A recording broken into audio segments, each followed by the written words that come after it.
नमस्कार। न्यायशाला के आज के सेशन की शुरुआत मैं 1949 के एक मूवी दरोगा जी के एक गाने से करूँगा। गीता दत्त द्वारा गाया हुआ ये गाना था। कोतवाल दरोगा मेरा कि अब डर काहे का, रंगवा दे चुनरिया मेरी, धुलवा दे दुपट्टा मेरा, नहीं तो धरवा दूँगी, जेल करवा दूँगी। ये बोल थे उस मूवी के। और उसके बाद एक 1977 में भी एक मूवी आई थी जिसमें आशा भोसले जी ने गाया था गाना कि मेरे सैया भय कोतवाल अब डर काहे का, हुआ थाना ही मेरा ससुराल अब डर काहे का। जी हाँ, वही गाने जो 1977-49 में आए थे गाने, उन्हीं गानों का संदर्भ लेते हुए मैं आज के संदर्भ में कुछ बातें कहना चाहूँगा कि जब किसी मसले को सरकार अपने अस्तित्व का मुद्दा बना ले, कोई पॉलिटिकल पार्टी अपने अस्तित्व का मुद्दा बना ले, तो वो कानून की भी धज्जियाँ उड़ा सकती है, कानून के पन्नों की भी धज्जियाँ उड़ा सकती है और सारी व्यवस्थाओं की भी धज्जियाँ उड़ा सकती है।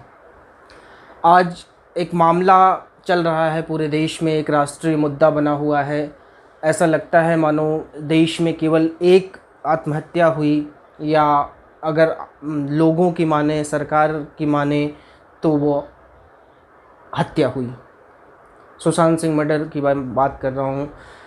उस केस में ऐसा लग रहा है, ऐसा लोगों को लगवाया जा रहा है। इनफैक्ट मैं ये कहूँगा कि क्योंकि हिंदुस्तान की जनता की एक खासियत है, या फिर आप कह सकते हैं एक खामी है, कि जब तक उन्हें यह बताया नहीं जाता तब तक उन्हें एहसास नहीं होता। तो उन्हें बार बार यह बताया जा रहा है कि नहीं ये आत्महत्या नहीं थी, ये मर्डर था, ये मर्डर था, ये मर्डर था।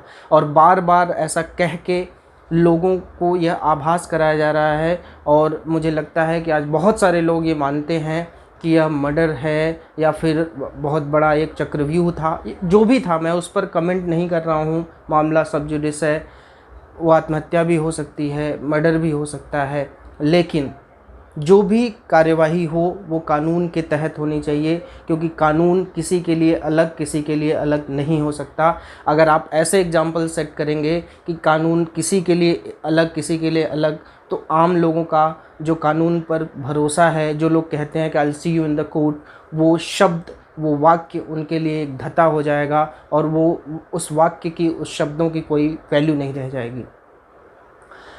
कुछ लोगों को ये लगता है कि मामला अब सीबीआई में चला गया है तो उन्हें न्याय मिल गया है। कुछ लोगों को लगता है कि कुछ दिनों बाद न्याय मिल जाएगा। टीवी चैनल्स को ये लगता है कि बस आज रात में ही मुद्दा सुलझ जाएगा। वो आधे घंटे के डिबेट में इस तरीके से दिखाते हैं कि जैसे बस आधे घंटे में ही मुद्दा सुलझने वाला है, और वो डिबेट दिखाते दिखाते उनका बस चले तो किसी को फांसी पर भी लटका दें। परंतु ऐसा नहीं होता। मैं कानूनी तौर पर बात करूं तो अब भी कुछ कानूनी पेंच अभी इस तरीके से फंसे हुए हैं कि सीबीआई ने अपने हाथों में जांच ले ली है, फिर भी वह बिना मुंबई गवर्नमेंट के, मुंबई अथॉरिटी, महाराष्ट्र अथॉरिटी के कुछ भी नहीं कर सकती, कोई जांच नहीं कर सकती। क्योंकि जो प्रोविजंस हैं, जिसके तहत, जैसे मैंने पिछले सेशंस में बताया था कि जिसके तहत सीबीआई का कॉन्स्टिट्यूशन हुआ है, सीबीआई फॉर्म हुई है, DSP act, Delhi special police establishment act 1946, उसके सेक्शन 3 की मैं बात करूं तो उसका सेक्शन 3 कहता है कि वो केवल और केवल यूनियन टेरिटरीज़ में सीबीआई अपना इन्वेस्टिगेशन कर सकती है। और अगर वो किसी स्टेट में इन्वेस्टिगेशन करना चाहे तो सेक्शन 6 के तहत उस स्टेट से उसका कंसेंट ज़रूरी होना चाहिए। मतलब कि अगर आप मुंबई में, महाराष्ट्र में किसी अपराध की जांच करने जा रहे हैं तो उस स्टेट अथॉरिटी का कंसेंट ज़रूरी है। और सेक्शन 5 के तहत उस जो कंसेंट है स्टेट का, उसका नोटिफिकेशन होना ज़रूरी है सेंटर के तहत। तो इसमें एक बात तो ये है कि सेंटर ने इसको नोटिफाई किया हुआ है, बट स्टेट अभी भी यह मना कर रहा है कि हम अपना कंसेंट नहीं देते हैं। कल उन्होंने सुप्रीम कोर्ट में एक एफिडेविट भी लगाया और उसमें साफ साफ लिखा कि we do not consent on this, हम इसके लिए राज़ी नहीं हैं। क्यों? क्योंकि यह पॉलिटिसाइज़ किया जा रहा है मसला। यह मसला महाराष्ट्र का होते हुए भी बिहार का मामला बनाया जा रहा है। बिहार में एफआईआर दर्ज कर ली गई 38 दिनों बाद। आप समझ सकते हैं कि कोई भी मामला अगर आपका और हमारा मामला होता तो अगर हम 2 दिनों बाद भी एफआईआर कराने जाते तो पुलिस एफआईआर करने में आनाकानी करती और शायद ना भी करती, लेकिन 38 दिनों बाद एक तैयारी के साथ वो एफआईआर कंप्लेंट लिखी गई और वहाँ पे एफआईआर बिहार में करी गई। एफआईआर होना कोई गलत बात नहीं है, एफआईआर कहीं भी हो सकती है। अगर मैं आपको एक नोटिफिकेशन याद दिलाऊं सेंट्रल गवर्नमेंट का 2013 में, ये नोटिफिकेशन 10 मई 2013 को आया था कि कहीं भी अगर आप अपराध यहाँ हुआ है, महाराष्ट्र में हुआ, तो एफआईआर आप कहीं भी करा सकते हैं, जिसको हम 0 एफआईआर बोलते हैं। बट वो 0 एफआईआर कंसर्न पुलिस स्टेशन को ट्रांसफ़र होनी चाहिए। 0 एफआईआर का प्रोविज़न क्यों आया ये भी मैं आपको बता देता हूँ, क्योंकि क्या होता था कि जब भी कोई स्टेट एफआईआर लिखता था, पुलिस एफआईआर लिखती थी, तो वो मामले आगे जाके कोर्ट में कुछ मामले कैंसिल हो जाते थे उनके, कुछ मामलों में उनको बहुत डांट पड़ती थी कि आपने एफआईआर इतना डिले क्यों करी। जब भी क्रिमिनल मामले होते हैं तो इनमें ये बहुत अहम मसला होता है कि एफआईआर जितनी से जितनी जल्दी हो जाए उतना ही उस केस को वैलिड माना जा उतना ही इस केस को माना जाता है कि यह केस सही है। तो डिले एफआईआर की वजह से बहुत सारी केसेस में स्टेट को कोर्ट्स में मुंह की खानी पड़ती थी, कोर्ट से उनको शिकायतें मिलती थी कि कोर्ट से इनको हमेशा डांट खाना पड़ता था कि आप एफआईआर डिले क्यों करते हैं इतना।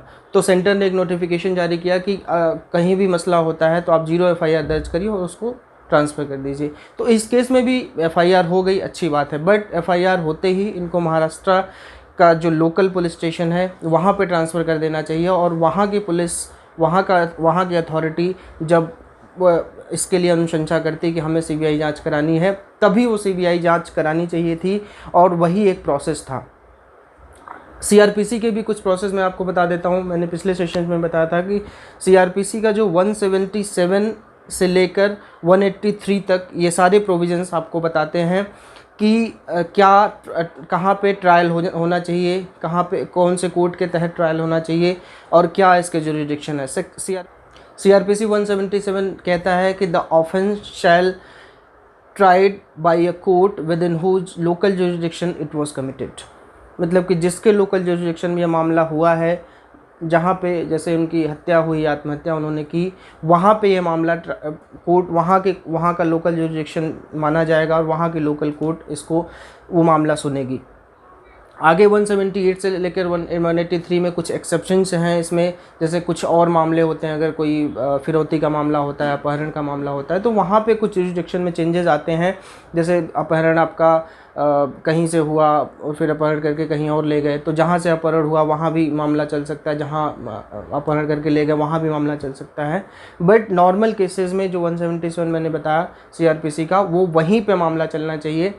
तो जब ये मैंने जो कानून की बातें बताई, जो डीएसपी एक्ट के सेक्शन 5, सेक्शन 3 और सेक्शन 6 मैंने बताया, और सीआरपीसी 177 से लेकर 183, इन बातों को अगर हम देखें तो क्लियरली ये आपको दिखेगा और क्लियरली आपको पता चलेगा कि यह अभी भी पेंच, इसमें कानूनी पेंच बहुत ढेर सारे हैं। ये आप मत समझिएगा कि सीबीआई को मामला चला गया तो अब मामला जो है जांच होगी इसकी, और या फिर तुरंत जो भी मामला निकल के आ जाएगा। और सीबीआई को मामला चला भी जाता तो भी मैंने कल के सेशन में बताया था कि सीबीआई का ट्रैक रिकॉर्ड क्या रहा है। बस मैं आपसे इतना ही कहना चाहूँगा कि आप प्रिजुडिस मत होइए किसी भी चीज़ को लिए। ठीक है, अच्छी बात है, आपकी मैं भावनाओं का सम्मान करता हूं। आप लोग चाहते हैं इस मामले में जांच हो, अच्छी बात है, लेकिन कानून के तहत जांच हो, क्योंकि एक मामले को अगर हम कानून से इतर जांच कराएंगे, इधर उधर के दांव पेच लगा के कराएंगे, तो ये हम कानून के साथ खिलवाड़ कर रहे हैं। कल को यह मामला, ये खिलवाड़ सरकार, क्योंकि सरकार के पास, वही मैंने बताया कि जब सैया भय कोतवाल तो तब डर काहे का। तो जब कोतवाल ही जब चाह जाएगा आपको किसी भी तरीके से नचाना, तो वो आपको भी, हमको भी, कहीं से भी किसी भी तरीके से नचा लेगा। तो कानून जो है गलत है, सही है, उस कानून के हिसाब से चीज़ें चलें तो आपके लिए, हमारे लिए, हम सब के लिए बेहतर होगा। आज के सेशन में बस इतना ही। जय।